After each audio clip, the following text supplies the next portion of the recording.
បងប្អូននេះជាទេសភាពមួយដ៏ស្រស់ស្អាតខ្លាំងមែនទែនដែលមានភ្នំនៅកណ្ដាលវាលស្រែហើយមានរូបរាងដូចជាសត្វដំរីបេះបិទតែម្ដងខ្ញុំបានមកលេងទីនេះ2 ដងហើយបងប្អូនដោយសារតែទេសភាពភ្នំគឺស្អាតប្លែកហើយខ្យល់អាកាសគឺល្អបើនៅជុំវិញភ្នំមានវាលស្រែមានភូមិប្រជាជនហើយក៏មានប្រព័ន្ធធារាសាស្ត្រដូចជាទំនប់ទឹកមានបន្លាយទឹកហើយនៅភូមិនៅជុំវិញគឺមានភាពរាក់ទាក់ខ្លាំងមែនទែនបងប្អូនភូមិឋានរបស់គាត់មើលទៅគួរឲ្យចង់រស់នៅខ្លាំងមែនទែនដោយបងប្អូនបានឃើញស្រាប់អញ្ចឹងភូមិពលទេសភាពពណ៌បៃតងដែលមានវាលស្រែដំណាំដូងមានចេកនិងដំណាំផ្សេងៗទៀត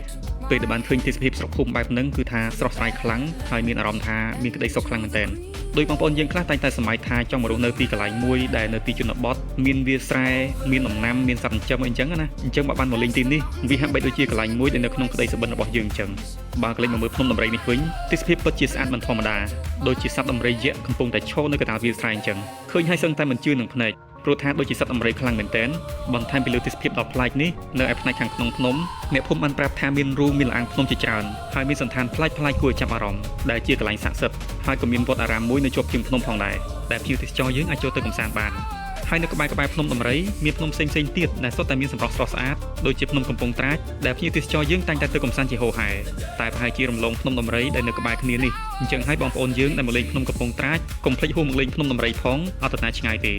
ហើយកាន់តែអស្ចារ្យថែមទៀតបងប្អូននៅជាប់ជើងភ្នំដំរីនេះមានអាងទំនប់ទឹកដ៏ធំមួយហើយមានផ្លូវលំមួយដែលត្រសៀតាមជើងភ្នំប្របមាត់ទឹកគឺថាស្អាតទាក់ភ្នែកខ្លាំងមែនទែនដែលយើងអាចដើរមើលទេសភាពព្រមទាំងស្រូបយកខ្យល់អាកាសដ៏ត្រជាក់បែបធម្មជាតិហើយពេលល្ងាចវិញយើងអាចមើលឃើញទេសភាពថ្ងៃលិចជះពន្លឺពណ៌មាសកាន់តែស្អាតឡើង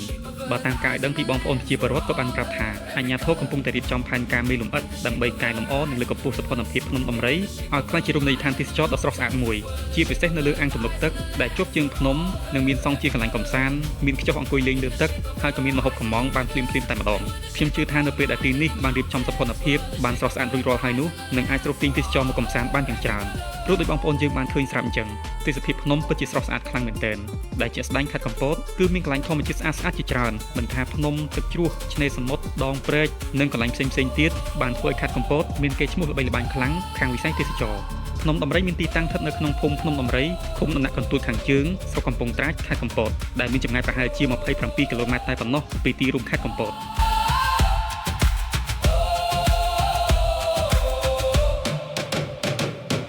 On the road